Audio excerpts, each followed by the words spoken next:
দাড়ি রাখলে বালা বউ পাইতা না। না আমরা বইয়ে বইয়ে সিরিয়া না সবাই, আমনে না খেল বালা বউ পাইছেন। আমরা হুজুররা বসে বসে আপনি কি বনে না খাই উদা?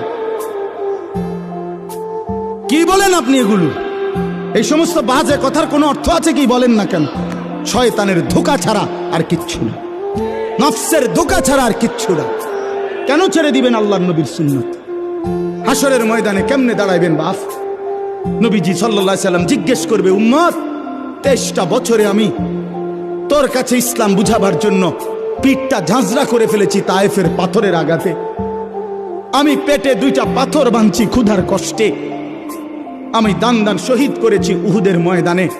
আমার এত কষ্ট, এত রক্ত, আমার এত চোখের পানি, আমার দিবারাত্রির এত কান্না, বিনিময়ে তুমি এটা কি নিয়ে আসলে?